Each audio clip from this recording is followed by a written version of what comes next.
نحمده ونصلي على رسوله الكريم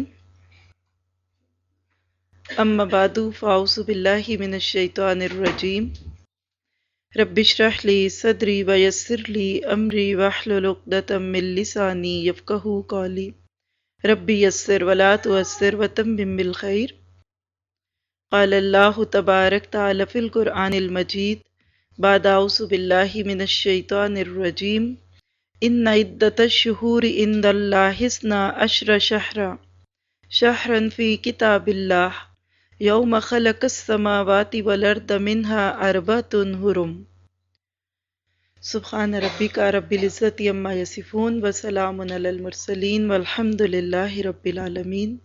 اللہ تعالیٰ کا لاکھ لاکھ شکر ہے کہ اس نے ہمیں اپنی بات کے سننے اور سنانے کے لیے موقع دیا۔ اللہ تعالیٰ سے یہ دعا کروں گی کہ ہم اس وقت کا بہترین استعمال کر سکیں اور یہ ایک مختصر سی نشست ہماری زندگی میں ایک بہت خوبصورت اضافہ ہو۔ ابھی میں نے آپ کے سامنے سورۃ توبہ کی آیت نمبر 36 کا کچھ حصہ پڑھا، ترجمہ آپ کے سامنے رکھوں گی۔ اللہ تعالیٰ فرماتے ہیں کہ بے شک مہینوں کی تعداد اللہ کے نزدیک جس دن سے اس نے آسمانوں اور زمین کو پیدا کیا اللہ کی کتاب میں 12 ہیں، 12 مہینے ہیں، ان میں سے 4 حرمت والے ہیں۔ یعنی یہ ہے محرم کے بارے میں اگر ہم قرآن پاک سے رہنمائی لینا چاہیں تو محرم کی پہلی فضیلت جو ہمیں سورۃ توبہ کی آیت سے پتہ چلی وہ کہ یہ ان 4 میں سے ایک مہینہ ہے کہ جس کو اسلام میں حرمت والے مہینے کہا گیا۔ 4 مہینے ٹوٹل ایسے ہیں: ذی-قعدہ، ذی الحج، محرم اور رجب۔ پہلے دن سے جب سے دنیا بنی ہے ہم نہیں جانتے کتنا لمبا عرصہ ہو گیا، تب سے یہ 4 مہینے جو ہیں حرمت والے تھے۔ وجہ یہ تھی کہ ذی-قعدہ میں لوگ حج کا احرام باندھتے اور عموماً اس دور میں دور دراز سے سفر کر کے آتے اونٹوں پہ اور پیدل اور سواریوں پہ، تو تقریباً 3 مہینے لگ جاتے تھے حج کے سفر میں۔ ذی-قعدہ، پھر ذی الحج کا مہینہ آتا اور واپس جاتے جاتے محرم کا مہینہ آ جاتا۔ اس وجہ سے عرب کا وہ معاشرہ جہاں اللہ کے نبی صلی اللہ علیہ وسلم آئے وہاں اتنی قتل و غارت تھی، چوری چکاری تھی، راستے میں قافلوں کو لوٹنے کا اتنا رجحان تھا کہ کوئی بھی باہر نکلتا تھا تو اس کو اس بات کا یقین نہیں ہوتا تھا کہ ہم گھر بھی خیریت سے جائیں گے کہ نہیں۔ لیکن جو ہی یہ 3 مہینے آتے تو حج کے لیے نکلنے والوں کی عزت اور ان کے احترام میں لوگ کسی کو کچھ نہ کہتے، اور ان مہینوں کی تعظیم کافر بھی کرتے تھے، مشرکین بھی کرتے تھے، منافقین بھی کرتے تھے۔ اسی میں تبدیلیاں کر لیتے تھے، کبھی بیچ میں کوئی مہینہ آ جاتا، ان کی لڑائی چل رہی ہوتی تو اپنی لڑائی کو نہ روکنے کے لیے کبھی کبھی کچھ ایسی باتیں کرتے کہ اس سال محرم جو ہے وہ پہلے آ گیا اور بعد میں سفر پہلے آ گیا، محرم بعد میں۔ نسی کی ایک رسم تھی، بدعت تھی ان کی، لیکن یہ جرأت نہیں کرتے تھے کہ حرمت کا کوئی ایک مہینہ ہو اور کوئی کسی سے لڑائی کرے۔ باپ کا قاتل سامنے آ جاتا تھا تو اس کو بھی کچھ نہیں کہتے تھے، حالانکہ عرب لوگ اپنے کلچر کے اعتبار سے اتنے زیادہ معروف تھے کہ وہ چھوٹی چھوٹی بات پہ لڑتے تھے۔ مولانا حالی نے بھی کہا نا کہ کہیں پانی پلانے پہ جھگڑا، کہیں گھوڑا آگے بڑھانے پہ جھگڑا، اتنی لڑاکا اور جنگجو قسم کی قوم تھی۔ لیکن جو ہی یہ 3 مہینے حج کے لیے، اور رجب کا مہینہ حرمت کا مہینہ کیوں ہے؟ کیونکہ اس میں عمرے کا احرام باندھتے تھے۔ اونلی یہ 4 مہینے 12 مہینوں میں سے امن اور چین کے تھے۔ پورے سال ان کی دکانیں بند رہتی، ہماری زبان میں آپ کہہ لیں۔ صرف ان 4 مہینوں میں اپنے تجارتی قافلے ایک ملک سے دوسرے ملک لے جاتے اور جلدی سے واپس لے آتے، کیونکہ ان کو یقین تھا کہ جو ہی یہ 4 مہینے ہوں گے ان میں سے کوئی ایک مہینہ شروع ہوگا، اب ہماری جان بھی محفوظ ہے، مال بھی محفوظ ہے۔ باقی 8 مہینے ان کو شیورٹی نہیں تھی کہ ہم گھر سے تجارت کے لیے بھی نکلیں تو ہمارا مال یا ہمارا پیسہ واپس آئے۔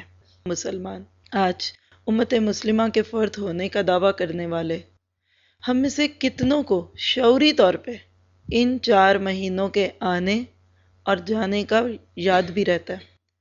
محرم کا لفظ پتہ ہے، وہ بھی صرف اس لیے کہ وہ محرم ہے۔ یہ حرمت کے مہینے، ہماری لڑائیاں جھگڑے ختم ہوتے، ہمارے خاندانی، سیاسی، دینی، مذہبی، لسانی فسادات، کبھی آپ نے کوئی کسی اخبار کی کوئی ایک شہ سرخی سنی کہ چونکہ اب زکوٰۃ کا مہینہ آ گیا، اب پاکستان میں سب جماعتوں نے کہہ دیا کہ ہم ایک دوسرے کے خلاف ایک کمنٹ بھی نہیں دیں گے جب تک کہ یہ 3 حرمت کے مہینے گزر نہ جائیں؟ پھر زکوٰۃ کے بعد ذی الحج کے بعد دیکھیں گے کہ کیا ہوتا ہے۔ ہمیں یاد ہی نہیں، کسی نے ہمارے کلچر میں یہ بات ہی نہیں کہی۔ کبھی آپ نے سنا کہ کوئی کسی سے لڑنے کی کوشش کرے خاندان میں اور وہ کہہ دے کہ دیکھو لڑنا مجھے بھی آتا ہے، لیکن یہ رجب کا مہینہ ہے اور اس میں تو اس باپ کے قاتل کے اوپر بھی ہاتھ نہیں اٹھتا تھا، تو میں اپنے خون کے رشتوں سے کیسے لڑوں؟ آج امت مسلمہ اتنی جہالت کے کنارے پہ کھڑی ہے کہ وہ سبق جو اسلام سے پہلے کفار کو بھی یاد تھا، اس کو آج ہم نے بھلا دیا۔ آج ہم مسلمانوں کا تعارف لڑائی اور جھگڑا بن گیا۔ وہ اسلام جس کا ٹائٹل ہی اسلام تھا، امن کا پیغمبر تھا۔ ایمان امن سے ہے۔ جب بندہ ایمان والا ہوتا ہے تو وہ امن میں آ جاتا ہے، دوسرے اس سے امن میں ہوتے ہیں، یہ دوسروں کے لیے امن کا پیغمبر ہوتا ہے۔ آج ہمارے نام پہ کیا نام لگ گیا؟ آج مسلمان ہونا کس چیز کا سمبل بن گیا؟ ہر ایک جانتا ہے۔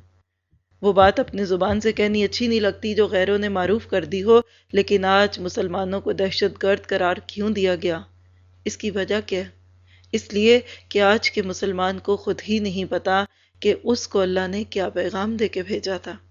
ہم تو دنیا میں امن کے پیغمبر تھے اور ہم نے تو آپس میں لڑ جھگڑ کے دشمنوں کو ہنسنے کا موقع دیا۔ لوگ آج تعارف کراتے ہیں، کہتے ہیں ہاں وہ جگہ جہاں پولیس آئی تھی، وہ مسجد جہاں دوسری مسجد سے ان کا جھگڑا ہوا تھا۔ آپ سوچنے کی بات ہے کہ آج ہم مسلمان کیا روپ دکھا رہے ہیں۔ ایک نارویجین شخص سے ہماری بات ہو رہی تھی اور اس نے بتایا کہ مسلمز جو ہیں وہ اپنے نام کے ساتھ کیسے ٹائٹل پیش کرتے ہیں کہ اپنے ممبرز ہوتے تھوڑے ہیں اور زیادہ کر کے پیش کرتے ہیں اور گورنمنٹ سے ایکسٹرا ایڈ لیتے ہیں۔ They are not allowed to do this۔ ہم نے کہا yes they are not allowed to do this۔ They are lying۔ Norwegian شخص آپ کو بتا رہا ہے۔ یہ کیسے تعارف ہے؟ سر انسان کا شرم سے جھکتا ہی جاتا ہے۔ ہم اس وقت جس اسلام کو لے کے پھر رہے ہیں وہ مردہ اسلام ہے، بے روح کا بچہ جس کی ٹانگیں بھی کانپ رہی ہیں، جو اپنے پاؤں پہ کھڑا ہی نہیں ہو سکتا، جس کو لاٹھیوں کی ضرورت ہے، جس کو سہاروں کی ضرورت ہے، جن کو سچے اسلام کا پیغام ناموں تک تو پتا ہوگا، لیکن ہم میں سے کوئی اگر کسی کو کہہ دے کہ اے ٹو زی اسلام کو صرف سٹیپ بائی سٹیپ بتا دو کہ سب سے پہلے کیا، اس کے بعد کیا، اس کے بعد کیا، اس کے بعد کیا، تو کوئی ہی اللہ کی توفیق سے بتا سکے۔ ہم نے تو ایک مرحولہ سا سیکھا دین کا۔ ہم تو بات شروع کرتے ہیں تو ہم پہلے دن ہی ایسی ایسی جزوی باتوں کو سامنے لے آتے ہیں جیسے سارے دین کا خلاصہ یہ تھا۔ کسی ایک نے بتایا کہ کسی دوسری جگہ سپیچ کے لیے گئے اور ان کی پوری سپیچ جو تھی وہ پگ کے گوشت پہ تھی کہ پگ کا گوشت نہیں کھاؤ، پگ نہیں کھاؤ، اور کہتے کہ ان کو ٹماٹر اور کیا کچھ انہوں نے حاضرین نے مارے۔ کیوں؟ کیا اسلام پگ سے شروع ہوتا ہے؟ کیا کسی کو آپ تعلیم دیں گے یا آپ کسی کو اسلام کا تعارف کرائیں گے تو یہ بتائیں گے کہ نیل پالش نہیں لگا سکتے اور بوائے فرینڈز نہیں بنا سکتے؟ ہم تو آج اسلام کا یہ ٹوٹا پھوٹا تعارف پیش کرتے ہیں، حالانکہ اسلام ایک بہت سمپل چیز تھی۔ تو لہٰذا پہلی چیز، اگر محرم کے ناطے سے ہم سب کو اگلے سال اب یاد رکھنی ہے یا ابھی بھی جو اس کے دن باقی ہیں یا جو بھی ہے، تو اس مہینے میں اپنی زبانوں کو سینا ہے، اپنے ہاتھوں کو روکنا ہے، اپنی آنکھوں کو جھکانا ہے، کسی کے عیب نہیں ڈٹولنے، کسی کی طرف انگلی نہیں اٹھانی۔ خاندانوں میں جنگیں لگی ہوئی ہیں، لڑائیاں ہیں، جھگڑے ہیں، کسی کا گھر ٹوٹ رہا ہے، کسی کا گھر بن رہا ہے۔ بعد میں بات کریں گے، ابھی محرم میں یہ بات نہیں ہو سکتی۔ اگر واقعی ہم چاہتے ہیں کہ محرم جو ہے اس کے اندر کوئی خاص کام کرنا چاہتے ہیں۔ دوسری خاص چیز جو محرم کے ناطے سے ہے وہ کیا ہے کہ محرم اسلامی کیلنڈر کا پہلا سال ہے۔ ایک شمسی کیلنڈر ہے اور ایک قمری کیلنڈر ہے۔ مسلمان جو ہے وہ قمری کیلنڈر کو فالو کرتے ہیں جو چاند سے تعلق رکھتا ہے، اور اس وقت جو ہمارے ارد گرد دنیا میں رائج نظام ہے وہ سورج کے ساتھ ہے۔ دونوں اللہ کے بنائے ہوئے ہیں، کوئی غلط نہیں ہے۔ یہ نہیں ہے کہ چاند کے ساتھ جو مہینے ہیں وہ بڑے افضل ہیں اور سورج کے والے نعوذ باللہ خراب ہے، نہیں، سورج بھی اللہ کی نشانی ہے، چاند بھی اللہ کی نشانی ہے، لیکن بہت ساری اس کی حکمتیں ہیں جو اس وقت ہمارا موضوع نہیں ہے۔ لیکن محرم پہلا مہینہ ہے۔ ہم میں سے کتنوں نے یہ سوچا کہ آج میری زندگی کا ایک نیا سال شروع ہو رہا ہے؟ یہ باتیں ایسی نہیں ہوتی۔ جس سے محبت ہوتی ہے نا، اس سے متعلقہ ہر چیز سے محبت ہوتی ہے۔ اسلام تو لگتا ہے آج ہمارے لیے اجنبی ہو گیا۔ ٹھیک ہے، ہم نہیں کہتے کہ اس طرح نیو ایئر مناؤ اور اس طرح غبارے پھوڑو اور 12 بجے رات کو لوگوں کا جینا دھوبر کر دو، لیکن ہمارے دل میں یہ فیلنگز کیوں نہیں آتی؟ آج ہمارے بچے کیوں اتنے بیگانے ہو گئے اپنی اسلامی چیزوں سے کہ یکم محرم آیا اور آ کے گزر گیا، ہمیں بھی نہیں پتا چلا کہ یہ کب تھا اور کب نہیں تھا۔ لیکن حقیقت یہ ہم محرم کو سال کا پہلا مہینہ سمجھیں، اور یہ جو چیز تھی یہ حضرت عثمان رضی اللہ عنہ کے مشورے سے محرم کو اسلامی سال کا پہلا مہینہ قرار دیا گیا تھا۔ یہ اللہ کے نبی کے بعد جب کیلنڈر شروع ہوا تھا اس وقت یہ چیز ہوئی تھی۔ میں اس ناطے سے تھوڑی سی بات کروں گی کہ ہم سب کی زندگی کیا ہے؟ وقت۔ Time is life. جب کوئی مرتا ہے تو کیا ہے؟ ٹائمز اپ، لائف ختم ہو گئی۔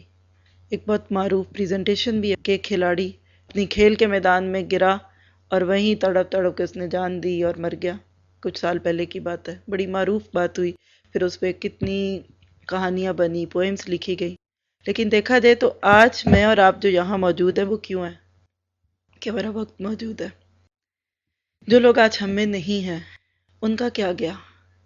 ان کا وقت چلا گیا، ان کے پاس زندگی کے سانس ختم ہو گئے۔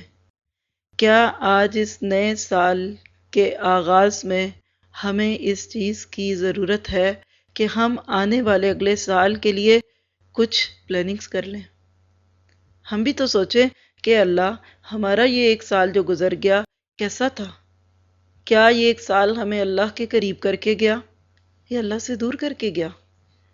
کیا میرا نام جنتیوں کی لسٹ سے نکل کے جہنمیوں میں تو نہیں چلا گیا، اور جہنمیوں سے نکل کے جنتیوں میں تو نہیں گیا؟ میرے کیا معمولات ہے؟ اللہ کے نبی صلی اللہ علیہ وسلم نے اتنا پیارا کرائیٹیرین دیا، اتنا پیارا معیار دیا سمجھنے کا کہ جس کا آج اس کے گزرے ہوئے کل سے بہتر نہ ہوا وہ تباہ ہو گیا۔ جس کا آج ٹوڈے گزرے ہوئے کل یعنی یسٹرڈے سے بہتر نہ ہوا، یعنی اس نے اپنے آپ کو امپروو نہ کیا، تباہ ہوا، تباہ ہوا۔ ہم اپنے آپ کو چیک کریں، میرا آج کا عقیدہ میرے کل کے عقیدے سے بہتر ہوا؟ میرا آج کا اخلاق میرے کل کے اخلاق سے بہتر ہوا؟ میرے آج کے معاملات میرے کل کے معاملات سے بہتر ہوئے؟ میری آج کی نماز میری کل کی نماز سے بہتر ہوئی؟ میرے آج کے روزے میرے کل کے روزوں سے بہتر ہوئے؟ کیونکہ دنیا کا ایک اصول ہے، جو چیز اچھے سے اچھی ہوتی جاتی ہے نا وہ ہمیشہ نہیں رہتی ہے۔ آپ گھر لیتے ہیں نا، جو لوگ اس گھر کو استعمال کرتے ہیں پھر ہر وقت اس کو رینوویٹ کرتے رہتے ہیں، ذرا خراب ہوا تو صحیح کر دیا، کوئی چیز لیک کی تو اس کو لگا دیا، یہ گھر ٹھیک رہے گا۔ اور اگر اس گھر کا ہر دن آنے والے دن سے اس کو پرانا کرتا جائے تو آپ دیکھیں گے چند سال میں یہ گھر کھوکھلا بن جائے گا۔ ہمارا بھی یہی حال ہے، ہر دن اپنے آپ کو چیک کرنا ہے، اور چیک کرنے کے لیے ضروری کیا چیز ہوتی ہے؟ محاسبہ، علم۔ ہم اپنے آپ کو دیکھیں کہ کیا واقعی ہمارے پاس اس بات کا علم ہے کہ ہم اللہ تعالیٰ کے قریب ہیں کہ نہیں۔ ایک جنید بغدادی بزرگ گزرے، کہتے ہیں کہ ہر لمحے دیکھو کہ تم اللہ سے کتنے قریب ہوئے ہو اور شیطان سے کتنے دور ہوئے ہو۔ مجھے تو ایسے لگتا ہے ہر آنے والا دن خاص طور پہ ہم مسلمانوں کو شیطان کے قریب کرتا جا رہا ہے۔ ہماری ویلیوز بدلتی جا رہی، ہماری تربیت کے انداز بدلتے جا رہے، ہمارا اپنے بچوں پہ ہولڈ بدلتا جا رہا، ہمارے گھر چلانے کے انداز بدلتے جا رہے، گھروں کا سکون، خوشی، اطمینان، وہ سب کچھ بدلتی جا رہی، ہماری ترجیحات بدلتی جا رہی۔ میں کبھی سوچتی ہوں کہ آج کے دور میں اگر صحابہ کرام میں سے کوئی آ جائے واپس، جو نہیں آئے گا، ہمارا ایمان ہے، جو ایک دفعہ دنیا سے چلا گیا وہ واپس نہیں آئے گا، اگر بالفرض کوئی آ جائے ہمیں پہچانے گا؟ عمر کا ہاتھ تو ہر وقت تلوار پہ مچلتا تھا، وہ کسی میں نفاق دیکھتے تھے تو کہتے تھے اللہ کے نبی اس کی گردن اڑا دوں۔ آج ہمیں جب وہ دیکھیں زندگی گزارتے ہوئے اور اس میں ہمیں شعور نہیں ہے، سب سے بڑی بات ہے۔ وہ ایک شعر بھی ہے نا کہ قوم کے دل سے احساس زیاں جاتا رہا، میرا کچھ ضائع ہو رہا ہے نا، نقصان ہو رہا ہے، میرا یہ بھی نقصان ہے، لیکن جب تک مجھے اس کا احساس ہے میں اس کو میک اپ کر لوں کہ دیکھو یہاں سے میری چیز گر رہی ہے، یہ ضائع ہو رہی ہے، میں اس کو ٹھیک کروں۔ لیکن جس دن مجھے احساس ہی ختم ہو جائے گا نا تو وہ پورا گلاس خالی ہو چکا ہوگا، میرے پاس کچھ بھی نہیں رہے گا۔ آج کی بے حسی کیا ہے کہ قوم کے دل سے احساس سے زیاں جاتا رہا، ہم ضائع ہو رہے ہیں، کوئی مانے کہ نہ مانے، یہ درد کی بات ہے، کوئی الزام نہیں، کوئی خبروں میں پڑھی ہوئی خبر نہیں ہے، ٹی وی میں سنی ہوئی خبر نہیں ہے، یہ حالات اور واقعات کو دیکھ کے محسوس ہو رہا ہے۔ ہر دن مسلمان اپنے اصل دین سے دور ہو رہے ہیں۔ اس کا یہ تو نہیں مطلب کہ اللہ نے مسلمانوں کو ایک عقل نہیں دی، اللہ تعالیٰ نے مسلمانوں کو ریسورسز نہیں دیے۔ آج بھی دنیا کا سب سے امیر ملک مسلمان ملک ہے۔ ہسٹری میں جا کے دیکھیے، سائنس کا تحفہ اسلام نے دنیا کو دیا۔ جغرافی کے علم دیکھیے، جتنے علوم اس وقت جو آج دوسروں کے ہاتھوں میں ہیں، کل تک مسلمانوں کے ہاتھ میں تھے۔ کیوں؟ کہ اس وقت مسلمان کو علم کا شوق تھا۔ اللہ نے ان کو وہ فریضہ جو پہلے دن دیا، علم آدم الاسماء کلہا ثم عرضہم علی الملائکہ، کہ اللہ نے آدم کو علم سکھایا چیزوں کا۔ وہ دنیا کا علم تھا، وہ کیمسٹری تھی، وہ فزکس تھی، وہ بیالوجی تھی، وہ زولوجی تھی، وہ یہ نہیں تھا جو اقرا بسم ربی کا۔ آدم کو جو علم دیا تھا وہ پہلے دنیا کا علم دیا تھا۔ آج ہم نے دنیاوی علم میں کیا کیا؟ ہم آرام طلب ہو گئے۔ ہم وہ سبجیکٹس چوز کرتے ہیں جس میں بس پاس ہو جائے۔ مائیں بھی کہتے ہیں آسان آسان مضمون لے لو، جان چھوٹے۔ بہت لیں گے، ڈاکٹر بن جاؤ، شان بہت ہے، انجینئر بن جاؤ، کافی پروٹوکول ہے، کافی چام ہے۔ سچ بتائیے کہ اس وقت دنیاوی علوم بھی جو ہمارے بچے سیکھتے ہیں، پوچھئے ان سے کتنوں کو شوق ہے؟ کون ہے ریسرچ والا؟ وہ صرف اس لیے اسکول جاتے ہیں کہ ان کو ڈگری چاہیے، یا عادت ہے، یا دوست جاتے ہیں، یا ایک ماحول بنا ہوا ہے۔ بیٹھ کے علم کو علم کے لیے لینا بہت تھوڑے ہوں گے، اللہ ماشاء اللہ۔ حالانکہ اگر ہم نے دنیا کے علوم کو بھی اندر کی نگاہ کھول کے سیکھا تو وہ ہمیں اللہ تک پہنچا دیں گے۔ جو محبت قرآن پڑھ کے اللہ سے ہوتی ہے، کیا ہمیں کیمسٹری کی بک پڑھ کے نہیں ہوتی؟ ستاروں کو، چاند کو، سورج کو دیکھ کے، ان کے سسٹم کو، یہ کیسے کام کرتے ہیں، اس کو دیکھ کے کیا اللہ سے محبت نہیں آتی؟ آتی ہے، لیکن سوچ بدل گئی۔ اور دوسرا علم کا پہلو ہوتا ہے اقرأ بسم ربک الذی خلق، پہلی وحی امت محمدیہ کی تقدیر بدلتی ہے۔ اللہ بنی اسرائیل سے نبوت کا تاج بنی اسماعیل میں منتقل کرتے ہیں اور کہتے ہیں اقرأ بسم ربک الذی خلق۔ کل تک یہود جس منصب پہ تھے، اس پہ اللہ تعالیٰ امت مسلمہ کو لاتا ہے۔ وَجَعَلْنَاكُمْ أُمَّةً وَسَطًا لِتَكُونُوا شُهَدَاءَ عَلَى النَّاسِ۔ اللہ ہمیں امت وسط کہتا ہے، کہیں اللہ تعالیٰ ہمیں کہتا ہے کنتم خیر امت اخرجت للناس۔ اللہ تعالیٰ تو ہمیں عزت دینا چاہتا ہے، وَلَقَدْ كَرَّمْنَا بَنِي آدم، لیکن وہ امت وسط آج کہاں کھو گئی؟ وہ اپنی دنیا میں کھو گئی، اپنی ذات میں کھو گئی۔ اس کو بھی غم بہت ہے۔ غم میں تو اپنے 2 بچوں اور شوہر کا غم ہے، یا بیوی کا غم ہے۔ اس کو بھی فکر ہے، اس کو فکر یہ کہ میرا گھر اپنا کب ہو جائے گا۔ اس کو بھی غم یہ ہے کہ میرے بچوں کی شادیاں کب ہو جائیں گی۔ اس کو بھی غم ہے، تو اس بات کا غم ہے کہ میرے بیٹوں کو اچھی جابز کب ملے گی۔ اس کو بھی غم ہے، تو اس کو اپنے وطن کے اندر اپنے چند رشتہ داروں کی غربت کا غم ہے۔ لیکن دل پہ ہاتھ رکھ کے میں کہنے والی بھی اور ہم سننے والے بھی سوچیں، کتنوں کو امت کا درد ہے، کتنوں کو قوم کا غم ہے، کتنوں کو اس بات کا غم ہے کہ مسلمان ہم امت ہونے کے ناطے دنیا میں کہاں پہنچے میں۔ اس کے لیے ضرورت تھی اس علم کی جو اللہ سے جوڑ دے۔ محرم کا مہینہ ہم سب کو اس بات کی یاد دہانی کروانے کے لیے آیا کہ تم اپنے رب کے ساتھ ٹوٹے ہوئے تعلق کو جوڑو، آنے والے سال کے لیے کچھ پلاننگز کرو۔ زندگی گزر گئی تو گزر گئی، کوئی بات نہیں، کوئی مایوسی کی بات نہیں، اندھیرے نہیں ہے، آگے بہت روشنی ہے۔ صرف ایک دفعہ اندھیروں کا احساس بیدار ہو جائے کہ مجھے روشنیوں کی ضرورت ہے۔ اگر ہم اس مہینے کے آج آغاز میں اس وقت یہ نیت کریں نا کہ اللہ اگلے سال کے محرم کے آنے سے پہلے پہلے میں نے کم از کم اتنا علم تو سیکھ لینا ہے کہ جو مجھے تیری معرفت دے دے، مجھے میری ذمہ داریوں کا احساس ہو جائے، ایک امت کا فرد ہونے کے ناطے میری کیا ذمہ داریاں ہیں، اور اپنا گھر میں کیسے چلاؤں کہ میرا گھر واقعی ایک مسلمان عورت کا گھر بن جائے۔ تو یقین کرے کہ یہ دن ہمارے لیے مبارک ہو گیا۔ باقی رہ گئی بات کہ محرم میں کربلا کا واقعہ ہوا، اس میں کیا ہوا، ابھی میں بات کروں تو اس کی اصل بھی نہیں پتا ہوگی، لیکن میں اس کو ایک جملے میں پروتی ہوں کہ حق اور باطل کی جنگ۔ حق ہے کیا، ہمیں تو یہ بھی نہیں پتا۔ اگر ہم اس حق کے لیے جس کے لیے کچھ لوگوں نے جان دی، یعنی سنی سنائی باتوں میں سے کہہ رہی ہوں کہ کچھ کردار ایسے پیش کیے جاتے ہیں جنہوں نے حق کے لیے جان دی. تو آج ہم کیا دے سکتے ہیں حق کو؟ جان دینا تو بڑی آخری بات ہوتی ہے. اللہ ہر ایک سے جان نہیں مانگتا. جان کی قربانی تو آخری درجہ ہے جس کو شہادت کہا جاتا ہے. اس کا آغاز ہو جاتا ہے شہادت حق کی گواہی سے.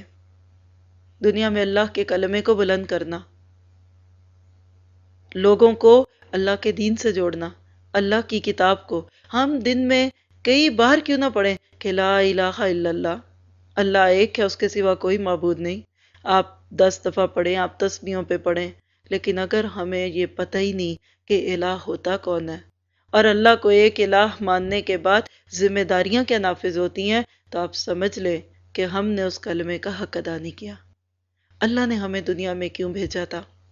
کہ تمہیں وہ تحفے میں جو انعام میں نعمت ملی ہے نا، تم امت وسط کے گھر کے اندر پیدا ہو گئے ہو، تم نے یہ پیغام ان بیچاروں کو دینا جو سسک رہے ہیں، جن کو پتہ ہی نہیں، جو اپنے آپ کو کہیں شراب کے نشے میں دھن کر کے خوش کرنا چاہتے ہیں، کہیں تیز میوزک میں اپنے اندر کی اٹھی ہوئی آوازوں کو دبانا چاہتے ہیں، جو پیدا تو فطرت پہ ہوئے تھے لیکن ارد گرد کے اندھیروں نے ان کے دلوں کو سیاہ کر دیا.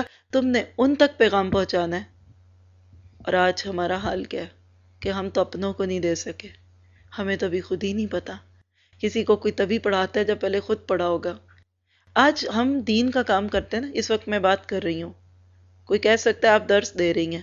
میں سوچتی ہوں یہ کوئی بڑی بات نہیں، اس لیے کہ میرے سامنے جتنے ساتھی بیٹھے ہیں یہ سب مسلمان ہیں. ایک مسلمان کا دوسرے مسلمانوں کو دین کی تبلیغ کرنا یہ کوئی کمال نہیں ہے. یہ تو بلکہ شرمساری کی بات ہے کہ ابھی تو اپنے ہی نہیں تیار ہوئے، غیروں تک کب جائیں گے. ہمارا گول اس سے بڑا ہے. اللہ کے نبی نے دنیا سے جاتے ہوئے جو پیغام دیا تھا اپنے ساتھیوں کو کہ اب تم یہاں سے نکل جاؤ، جس نے یہ حجۃ الوداع کا پیغام سن لیا ہے اب اس کو لے کے دنیا میں چھا جاؤ، ہر اس کو بتاؤ جس تک یہ پیغام نہیں گیا.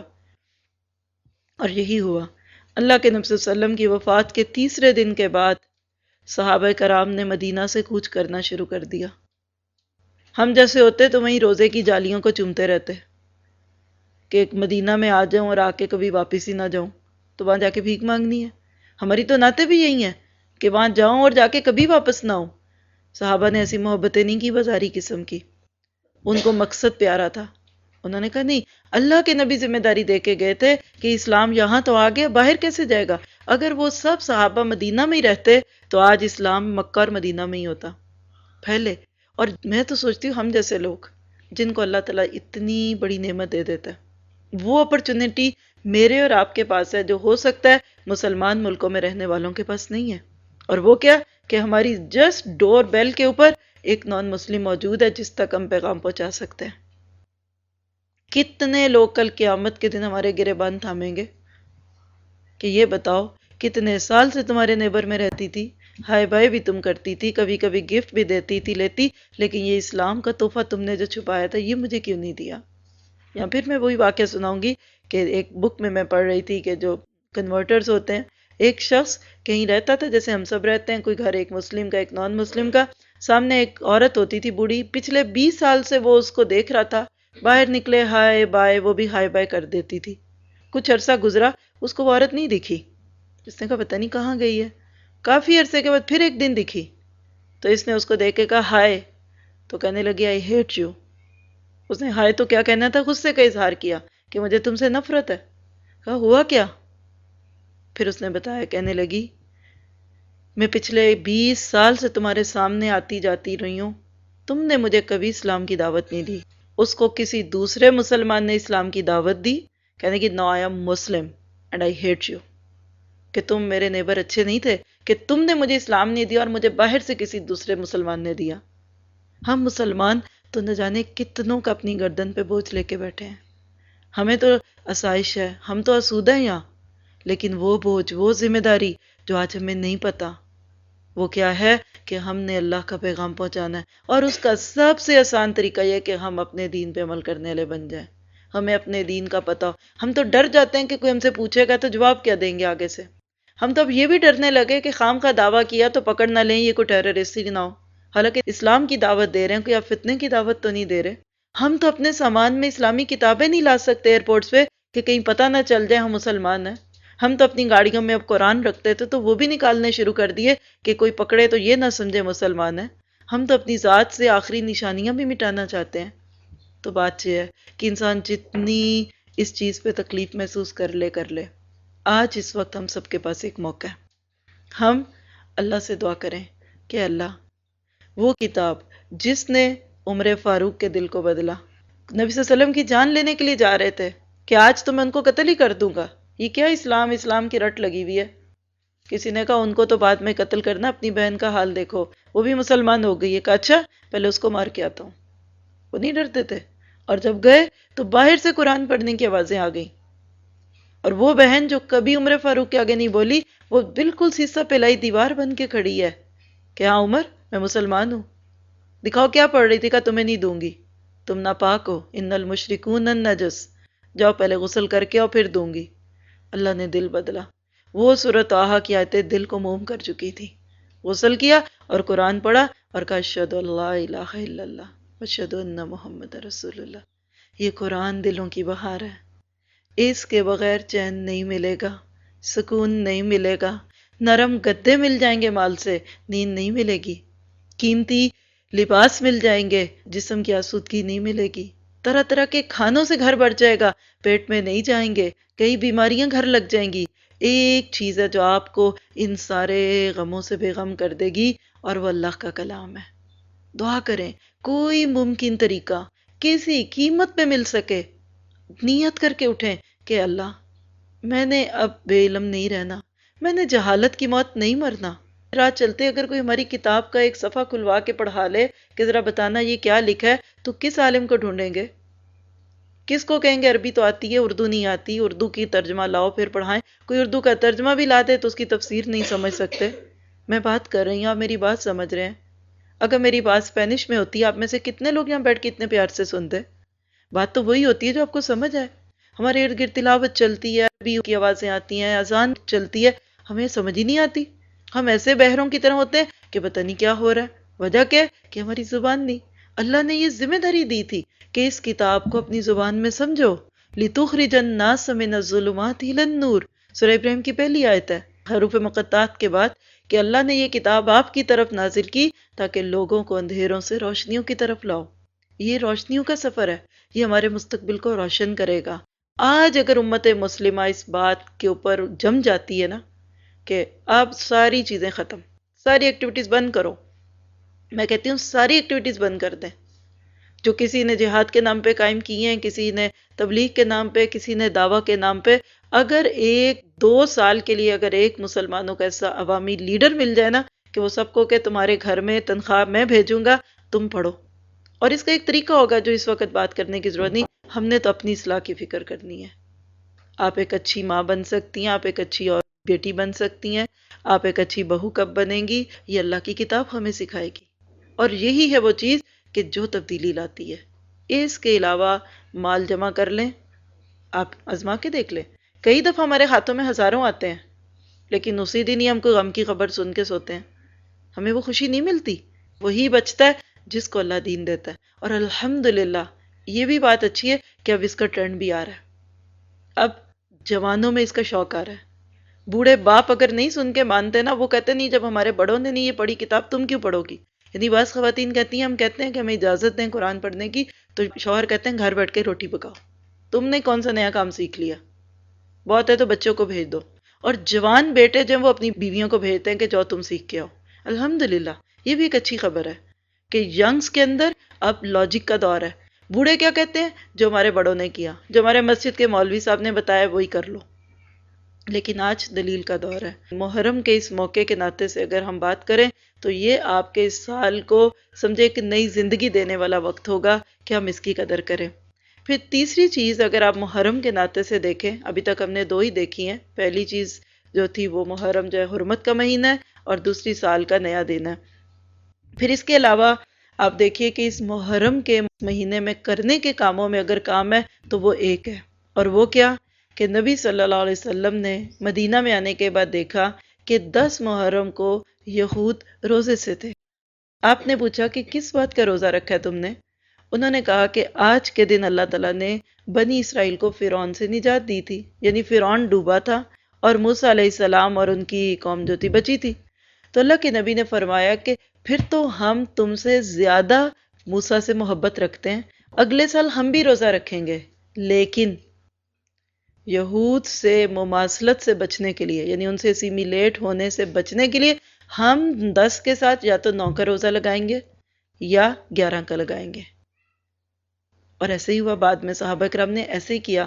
تو اس وقت ہمارے لیے جو عمل کی بات ہے وہ کیا ہے کہ جب بھی محرم کا مہینہ آئے تو 9 اور 10 یا 10 اور 11 اس کا روزہ رکھ لیں۔ اور اس کی حدیث موجود ہے، بہت ساری روایتیں، صحیح مسلم میں بھی ہے اور صحیح بخاری میں، اور اس کے کئی حوالے موجود ہیں اگر آپ میں سے کوئی دیکھنا چاہے۔ نبی صلی اللہ علیہ وسلم پہلے اس کو فرض کرتے تھے، جب تک یہ دوسرے روزے نہیں ہوئے تھے تب تک یہ روزہ آپ کے اوپر جیسے قسم کا فرض تھا، لیکن جب پھر رمضان کے روزے فرض ہوئے تو پھر یہ نفل ہو گیا۔ تو صرف اتنی سی چیزیں محرم کے مہینے کی۔ اس کے علاوہ اب ہمارے ہاں جو تصورات ہیں کہ محرم میں شادی نہیں کرنی، کوئی اس کا پروف نہیں ہے۔ محرم کا مہینہ غم کا مہینہ ہے، کالے کپڑے پہننے ہیں، سوک ہے، کوئی ایسی بات نہیں ہے۔ بس یہ 3 کام ذہن میں رکھ لیں جو ہم نے اس میں دیکھے ہیں۔ عمل کی بات اس میں روزے کی ہے جس میں آپ کی عبادت آ جاتی ہے۔ اگر نیا سال منانا ہے تو ہر نئے سال کی چیک لسٹیں بنا لیں، نئی پلاننگز کر لیں، اپنا محاسبہ کر لیں اپنے وقت کے مطابق۔ اور تیسری بات ہے جنگ و جدال چھٹ جائے۔ میرا خیال ہے کہ اگر ان 3 پہ ہم عمل کر لیں تو پھر تو بہت ساری چیزیں کم ہو جائیں گی۔ سبحان ربک رب العزت عما یصفون وسلام علی المرسلین والحمد للہ رب العالمین۔